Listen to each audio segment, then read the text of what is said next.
Hey, you're listening to the Treehouse Storyteller. Meet me in the treehouse for God-shaped storytelling. Treehouse Storyteller is where we can come together as messy parents seeking Jesus together and raising kids to love him too. If you aren't scared of addressing cultural issues head on and finding a deeper understanding of the biblical worldview to share with your children, then you've come to the right place. I'm not afraid to be transparent and tell all of the juicy details. Our children are being chased by the world, and it is our job to be well equipped and know not only how to lead our flock, but successfully send our arrows out into the world one day to build the kingdom.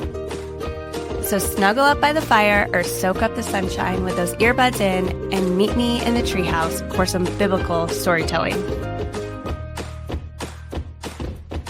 Hey guys, welcome back to Upright Christian Parenting. I have with me today a special couple. Chaplain Major Matthew Spencer and Christina Spencer bring over 20 years of combined experience in ministry, counseling, and leadership to their work with military couples and families.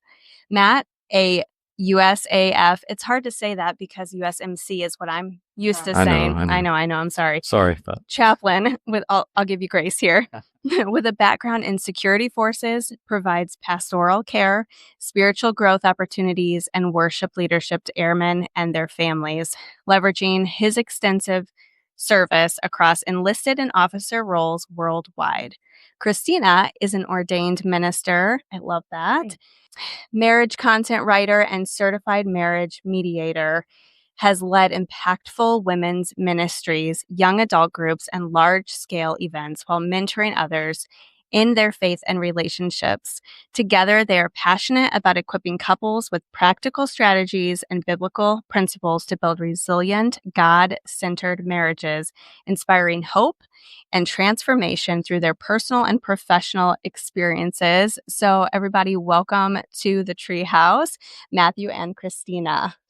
Glad to be here. Yeah, thank you so much for having us. Absolutely. You guys are going to have to share that mic. So it's going to be extra fun here today. If you guys are listening in, you can head on over to YouTube and see it in person as we kind of juggle this fun little tango of microphones. But anyways, I just learned about you guys yesterday, and I am so excited that I did, because you guys really are doing what is really a seed in my husband and I's heart.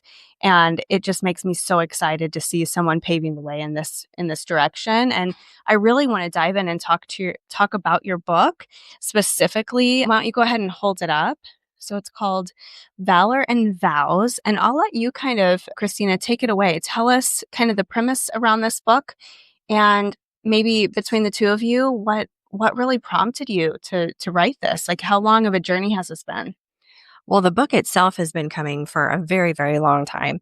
And it was really I had scraps of it everywhere. And it was really this year I felt the Lord saying, this is not the time to be complacent. As a Christian, I'm calling you to be obedient. Write this book, get it done. It was birthed from a season of pain in our relationship. We were on the verge of a divorce. We didn't feel like there was any hope for our marriage, but I knew that God had given us a call in our marriage, and I knew that there was nothing that God could not heal, and there was nothing that God could not help. Amen. Yeah. And we surrendered to about a 9-month period of time where we really just allowed God to work on us individually. And then he brought us back collectively. Through that season, he was taking me through his word, and he was showing me, what it was like to be a godly wife. And it was so funny because in that time, I kept seeing so many parallels to military culture. Yeah. And that's really how this tactical guide came to be. We talk about things like chain of command. What does that look like? We take that to Ephesians 5. We talk about oath of office. What does it mean to put the service before yourself? What does it mean to put serving God and serving one another above our individual needs? We talk about communication, about asset management, all of those things, but it's really parallels between what God says about marriage and family and then relating it to our military culture. Oh, that's incredible. What would you like to add to that, since you're a vital part in the process here? It's hard to add to her description, but yeah, being birthed from a season of pain, like she said, I think it's a travesty when people go through things and they don't use them for God's glory and to be able to teach other people about them, because we go through difficult things in life. Everybody does. I always tell my guys, you're either going into something, you're in something, or you're coming out of something. That's right. So it's hard to be in the valley piece of it, and understand the outcome is going to be great for you. Just trust and believe in God. But when you get through it, looking back, man, you can use those stories, you can use those experiences, and they're not all great. We don't all have perfect lives. None of us do. Sin exists, and for us to be able to go back and use our story just to try to help our guys, because honestly, I've been dealing with couples for years now in the Air Force and the military in general, and it's a lot of the same issues, but we can also find ourselves in some of those same issues if we're not careful. Misalignment of priorities can get you there really quick. So I I think just writing this book was just something we had to do, to one, tell our story, to try to help just one couple. If we help one couple, get through a tough season and look back and say, man, look what God did for us, and then they can turn around and use that story to help somebody else. It was all worth writing a book for, That's awesome. These are just pages, but the story in there and the godly connection in there. It's funny that the military is so built around God's word, and we don't even realize it sometimes. Oh, yeah. If you look at the chapters, communication, well, that's important in God's word. That's important. I love the in chapter marriage. titles. Let's read some of them. Yeah. I love them, and I connected as a military wife. I mean, I connected with all of them, almost like laughing about how relatable they are. Watch my six. Yeah. Right.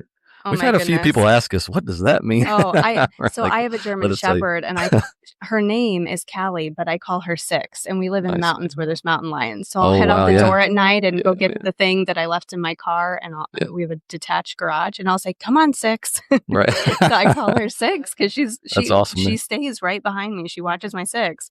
Top cover, tactical engagement, enduring mission. I mean, that's marriage, enduring mission.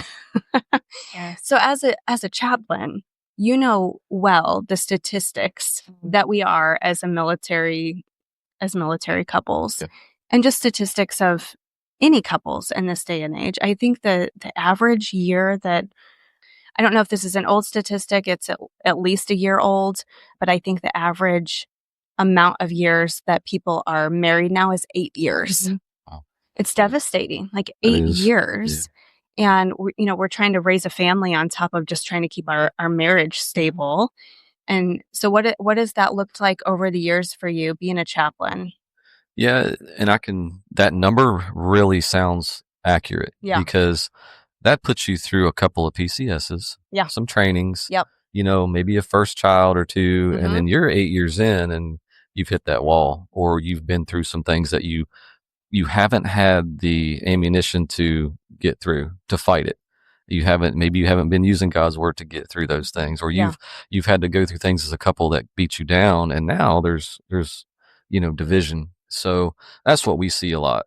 One, lack of communication. That's why we kind of started with comms are essential, because military, if you're not talking, you're in trouble. If you're not in communication with your team, looking all the way back to SF background, during 9/11, our comms were essential. Lives are on the line.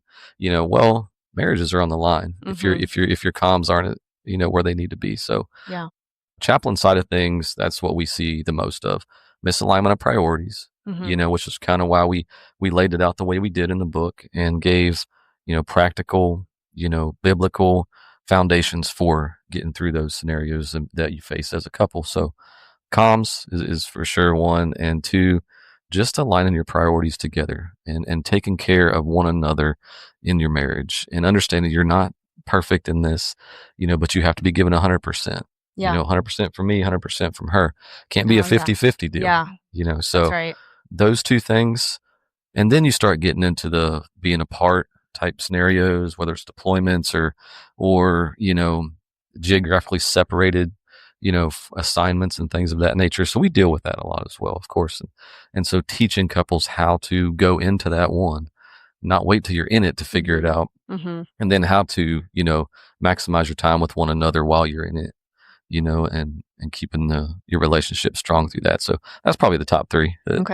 What does that look like for you guys, tangibly speaking? Like just from practical terms, because we say, what were the top three? You said communications, something, and then what was the second one you said? And then misalignment of priorities. Priorities. Yeah, priorities are big. Okay, and then spending time together. So break those down. What does that look like?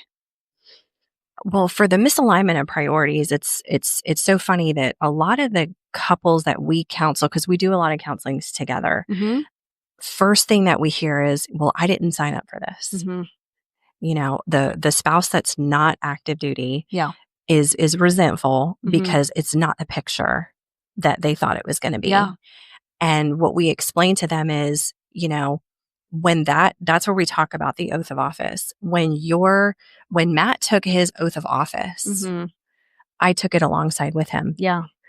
So our priority is, first and foremost, we have to realign ourselves to surrender unto the Lord first. And then we surrender to one another. We go back to Ephesians 5. What does that look like? It's God, it's marriage, it's children, and then it's everything else.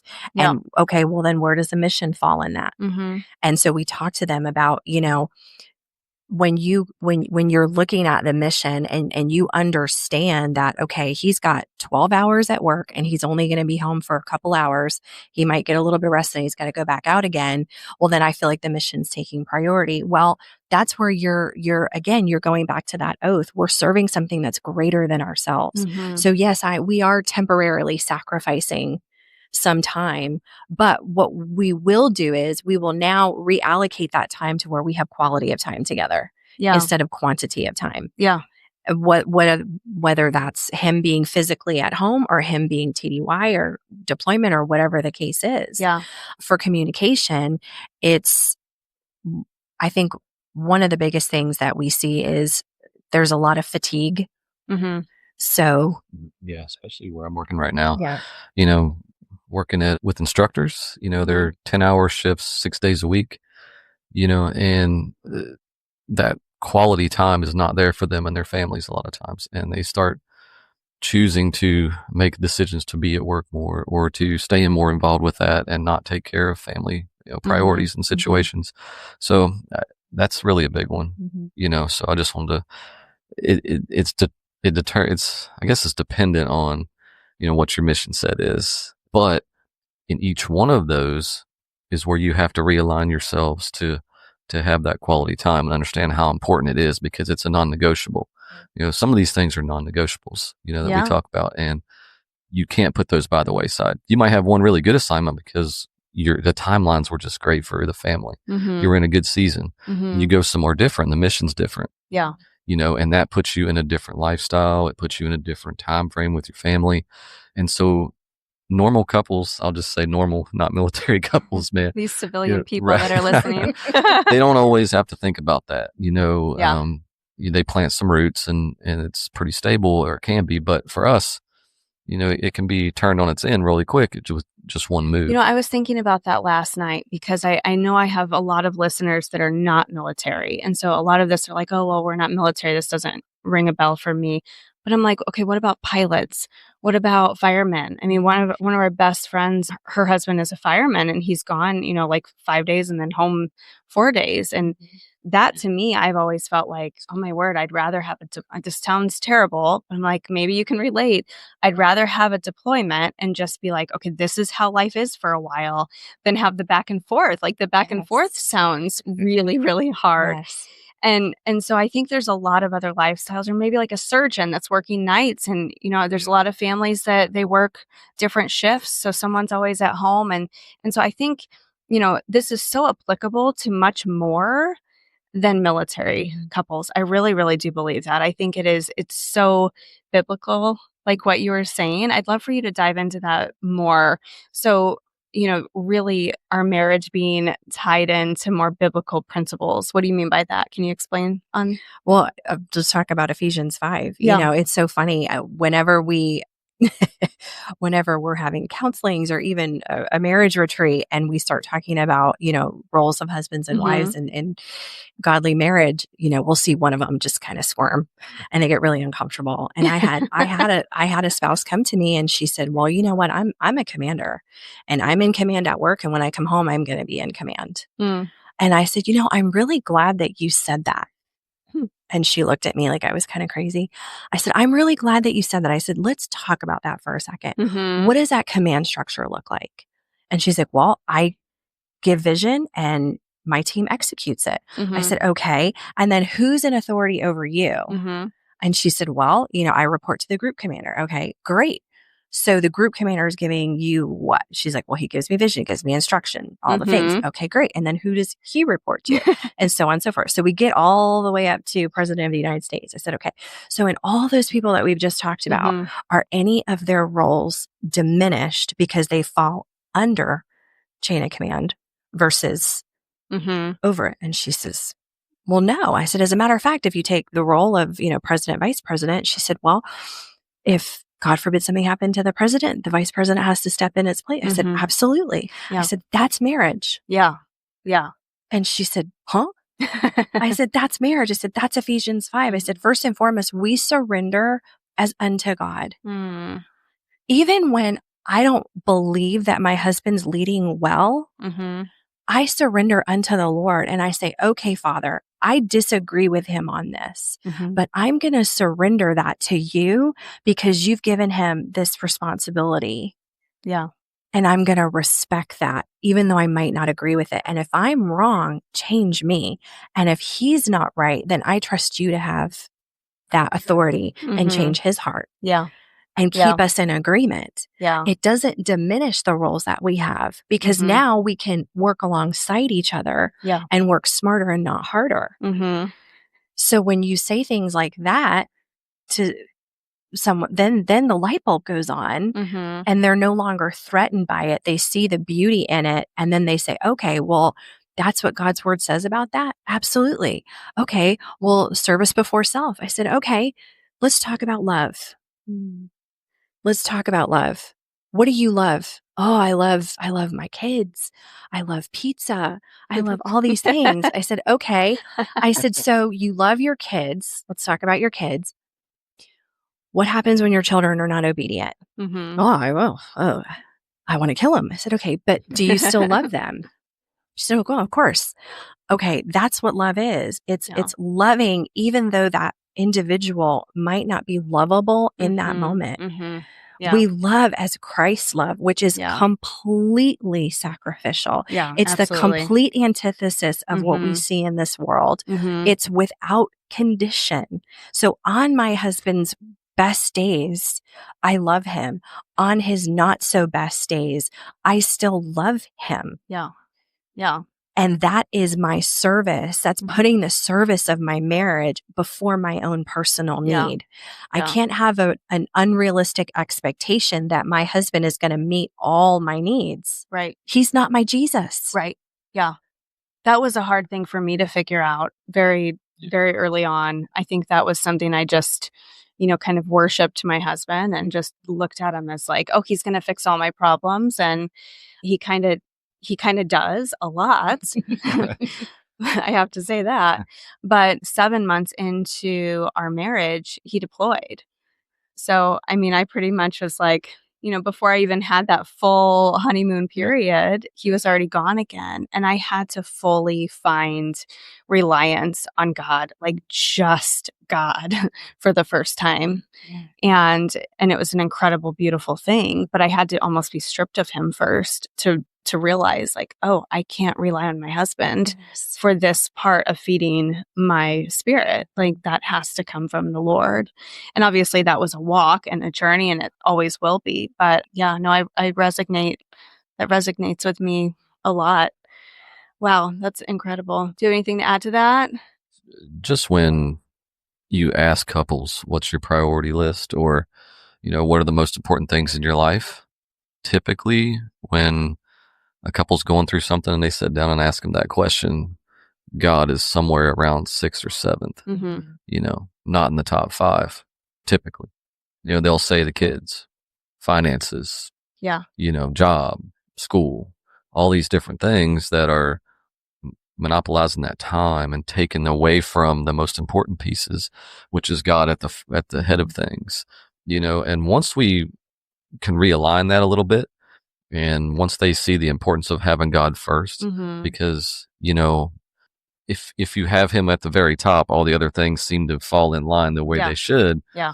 What we try to do, or what a lot of couples will try to do, is put everything else in order, and then, okay, let's fit God in there somewhere.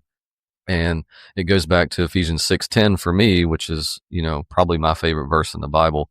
Be strong in the Lord and the power of his might, because getting them to understand that first is the key.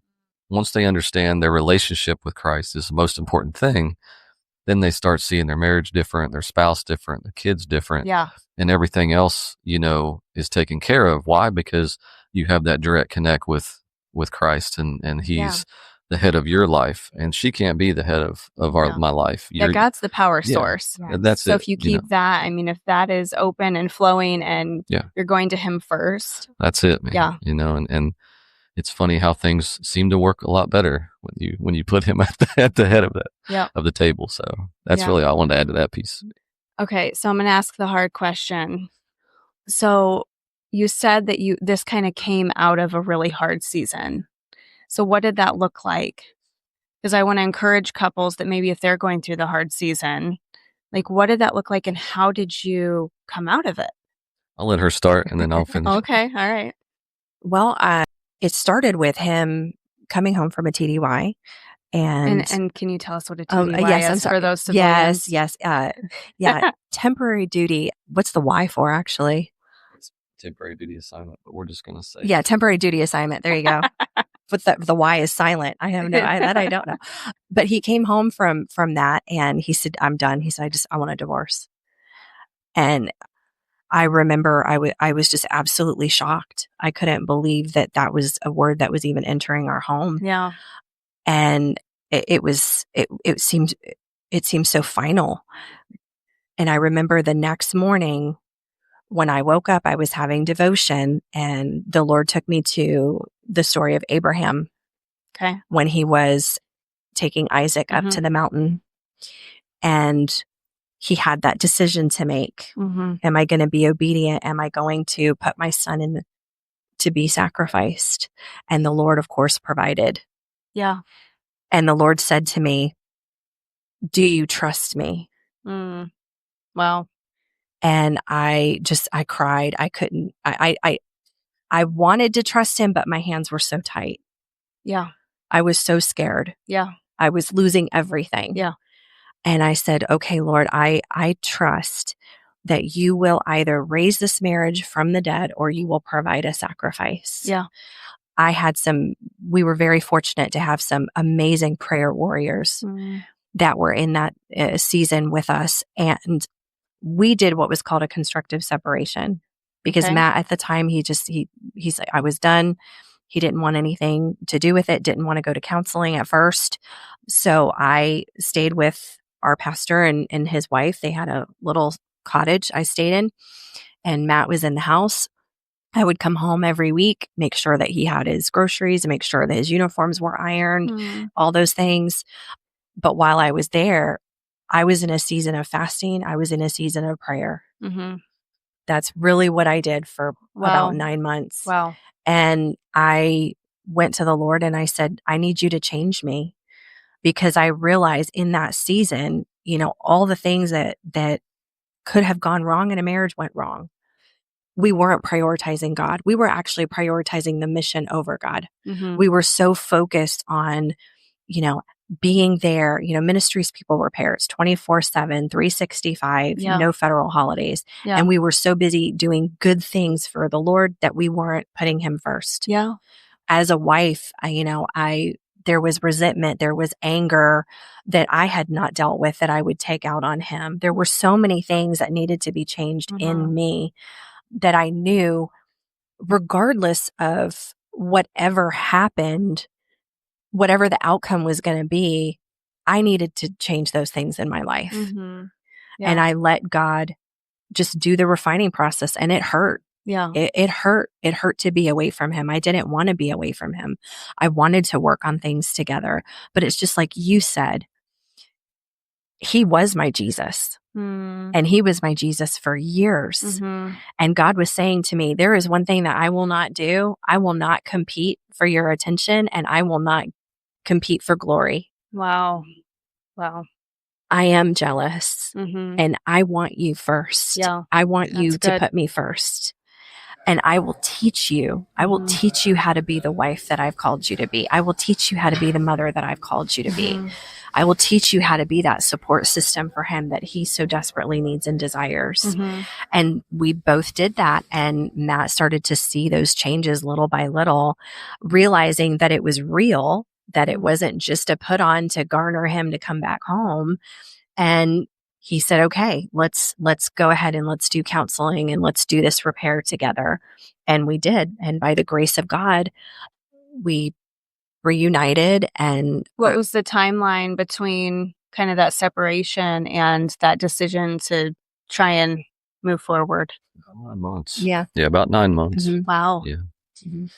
So I honestly don't tell couples or really give them the option of a separation. I don't want them to be separated. I want them to try to stay together, work things out. For us, I think it was the important piece was we both had partners in it. So we both had ministry partners. We both had strong people, pastors. We both had accountability partners in our life. That's so important. Yeah. In order to kind of keep us on track, but to grow us, we needed to take a step back to make sure we were right first before we could be right again. Yeah. And because we had let stuff interfere, and what that will do to couples is it just makes you, it honestly can make you unattractive to the other individual. We were just getting to that phase where we didn't even want to be around each other at times because we had just let stuff fester and we hadn't gone in and prioritized it like we try to teach now and the importance of that. And so I think the reason it worked for us is because we had accountability and we had people that we would go to weekly, if not a couple of times a week, and sit down and work on ourselves with it and work on our relationship with the Lord and learn more about what's wrong with us first. We put ourselves kind of out there as to fix me. I got to fix what I'm doing wrong and how I feel in order to love her the way I need to and vice versa.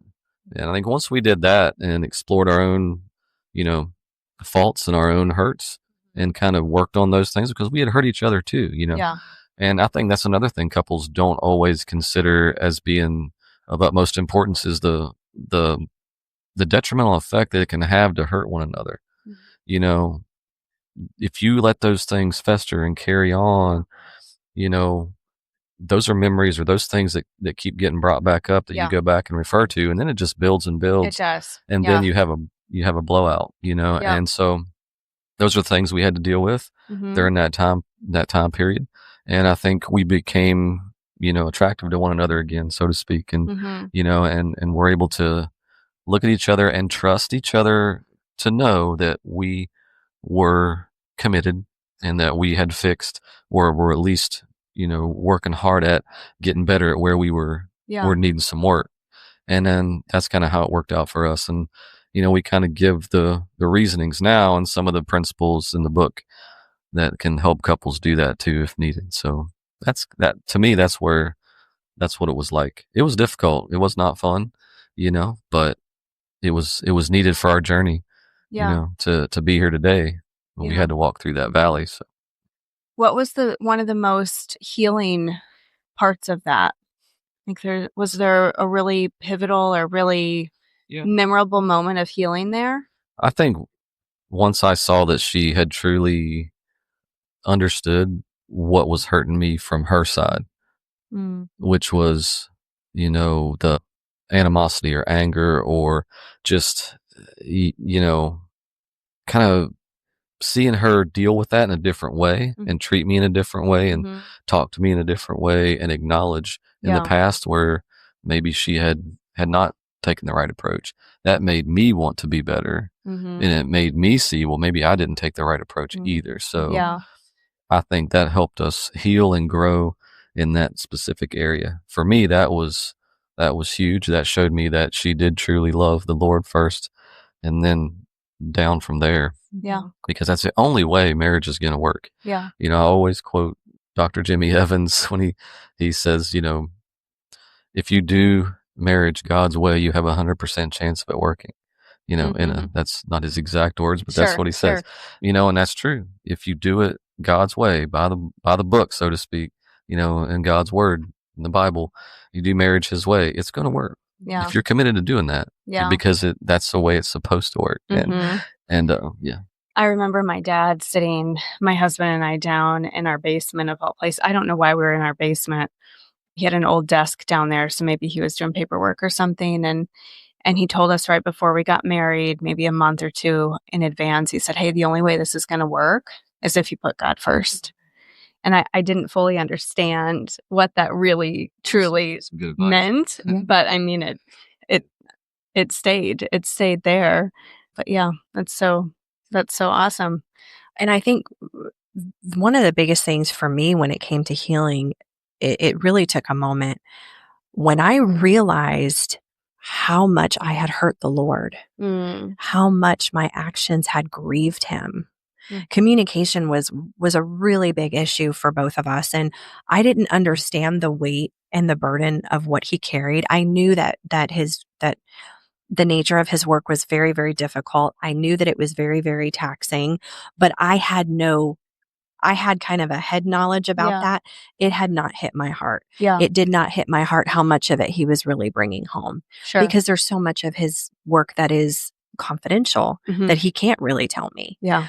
And that would cause so much animosity in me. But when I realized that when I wasn't being empathetic to him, how much that grieved God, and I went to the Lord and really, truly, from a pure heart, repented of that. Yeah.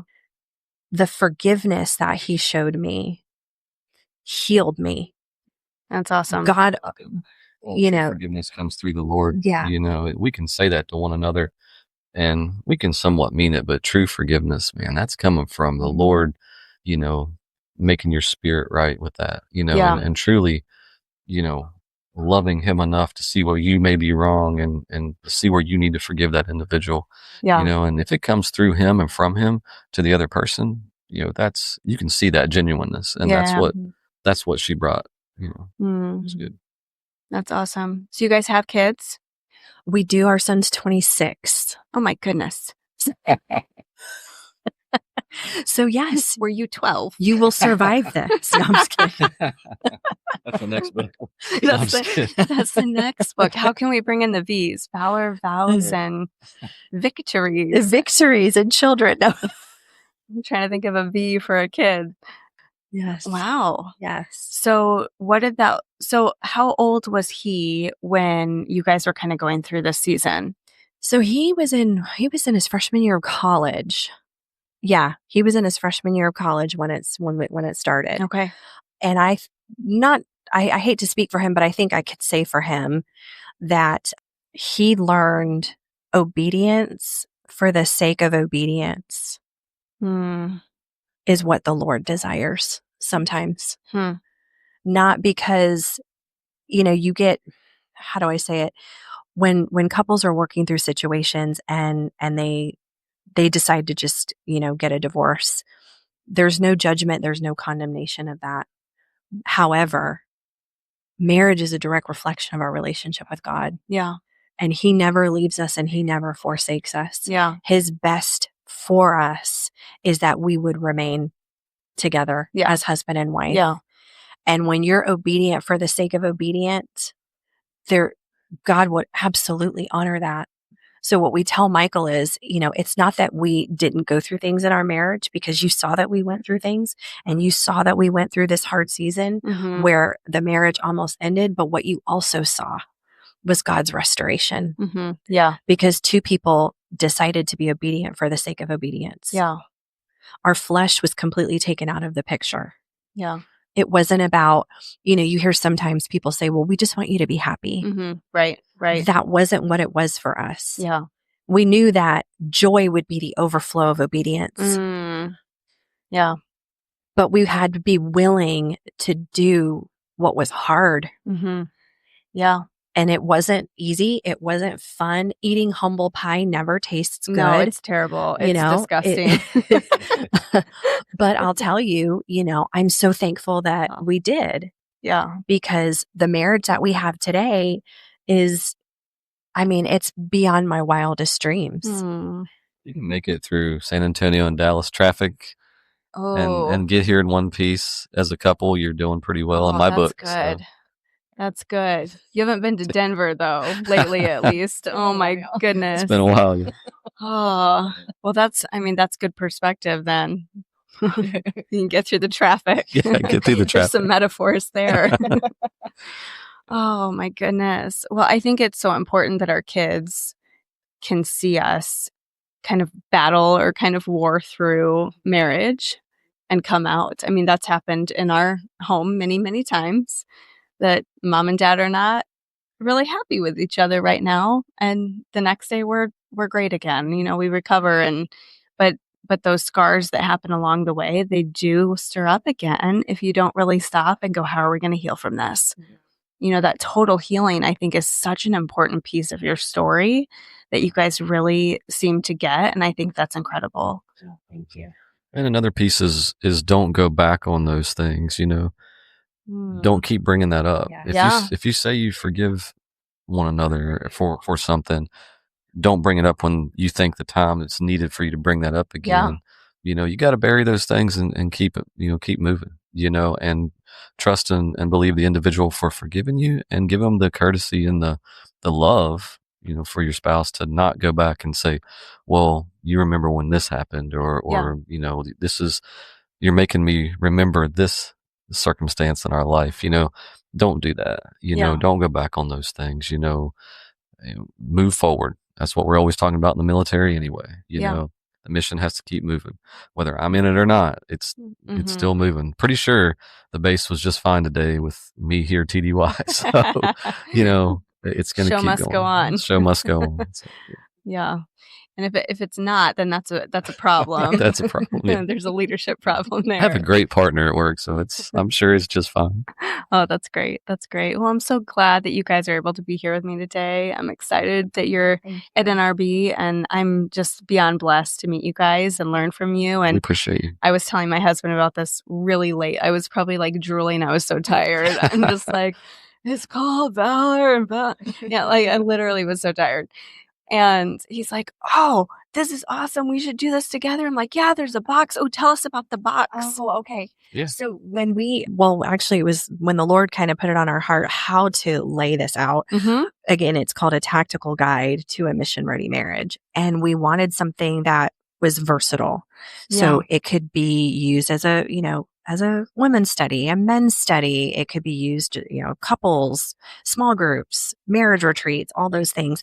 Each chapter, we do have discussion questions, and then there's a prayer at the end of every chapter that awesome. You guys can pray together. Or, if you're not together, pray for one another. Mm-hmm. And then we also have a marriage retreat in a box. So it's pretty much, if you're wanting to do a marriage retreat, how do you break this down? So you could do, it's 16 chapters, 4 sessions, all the things. We include a little fun, date night opportunity and some activities and all that kind of stuff. That's such a good idea. Yeah, we wanted it to be very, very practical. It's not a big read. It's, about 100 or so pages. And we did that intentionally because we wanted to value people's time, but also give them something that they could use every single day. Yeah.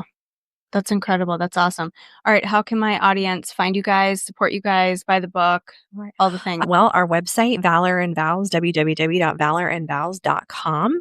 That'll have all of our information on there. It'll have a link to purchase the book, some other resources that are going to be coming out. We've got 4 books coming out this year. Oh, that's so exciting. Yeah. So when God told me not to be complacent, I was like, all right, let's go. Pull out. I went lit match under your hiney. Oh my goodness. That's great. So that's awesome. The best place. We're also on social media, Valor and Vows, and our combined social media page, Matt, Christina, Spencer. So wonderful. Yeah, and I'll put all the merch. I love the hat. I'm a sucker for a black hat. Like I really like we'll hook black you guys hats. Up. Yeah. No, that's great. Are you like a trucker cap? Or are you like more like that style? Probably trucker. Okay, we'll send you some. This is great. This is benefiting me greatly. You'll get some free merch. No, that's awesome. Thank you guys so much for being here. It was I'll put all of honor. your Thank links you. in the show notes so everybody can find you easy.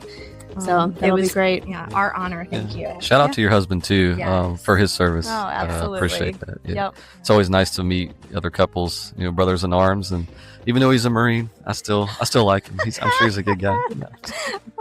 I've worked with a lot of them, and I'll tell you, man, I really enjoyed working with the Marines. I'll tell you that. So I'd love to meet him sometime. So. That'd be awesome. I'm sure we will make that happen in the future. That'd be great. All right, guys, this has been great.